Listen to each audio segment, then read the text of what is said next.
Macron a un seul talent, celui du mensonge, des promesses non tenues et des pires trahisons.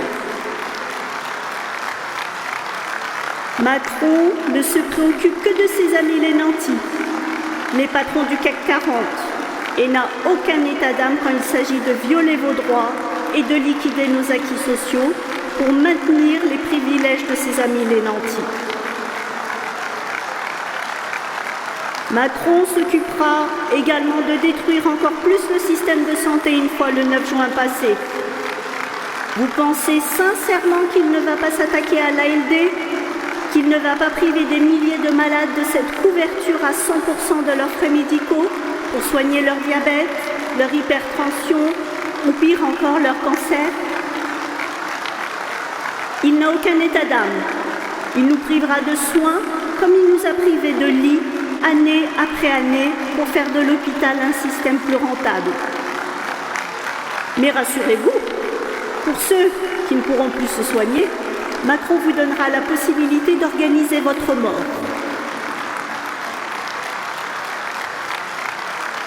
Mes amis, on ne peut pas laisser sa maltraitance socio-économique prendre de l'ampleur au niveau européen.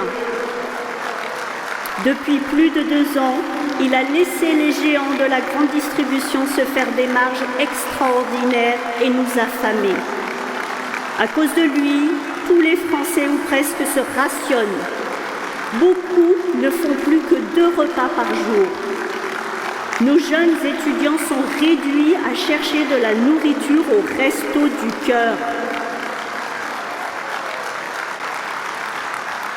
On ne peut plus lui donner un blanc-seing pour affamer nos jeunes, ceux d'Europe, et en plus le laisser envoyer des troupes en Ukraine.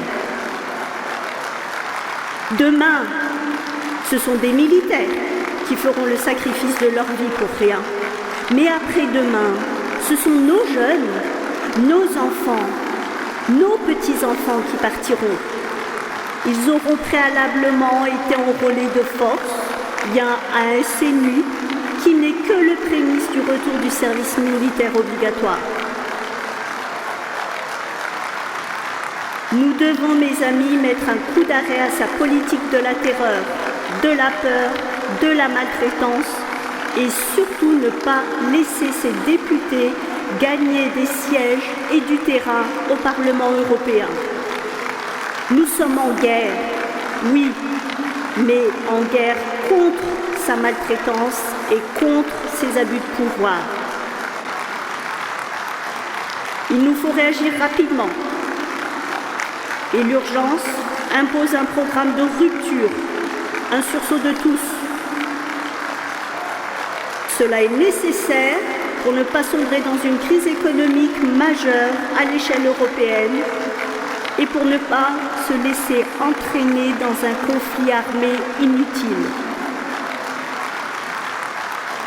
Nos détracteurs, les journalos propagandistes de l'Élysée, disent que Jean-Luc est un révolutionnaire, pour reprendre les termes de Christophe Barbier. Oui, Jean-Luc est un révolutionnaire. Il veut révolutionner un système qui profite à une minorité d'ultra-riches. Un système qui exploite la majorité. Un système qui broie les plus fragiles, les plus pauvres, les plus malades. Un système qui violente les opposants à la dictature du Macronistan. Eh bien, nous aussi, nous sommes des révolutionnaires. Jean-Luc n'est pas le seul. Nous sommes tous des révolutionnaires. Vous, moi, tous.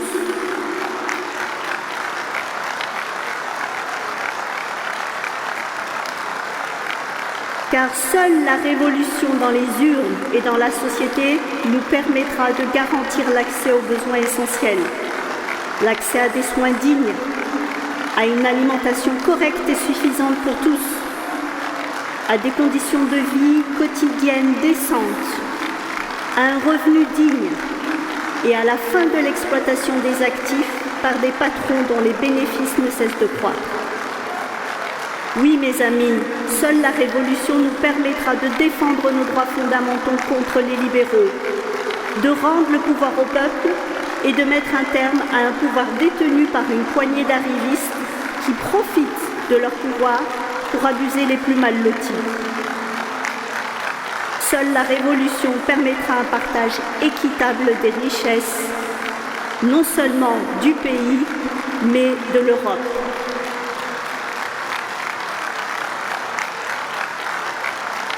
Seule la révolution, mes amis, permettra de lutter contre la pauvreté de la jeunesse.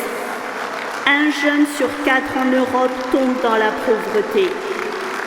Il ne s'agit pas uniquement des jeunes de notre pays qui ont faim. Les députés insoumis que vous enverrez au Parlement européen par vos voix n'hésiteront pas à bousculer les institutions pour défendre vos droits et arracher des avancées pour nous, mais également pour l'ensemble des Européens.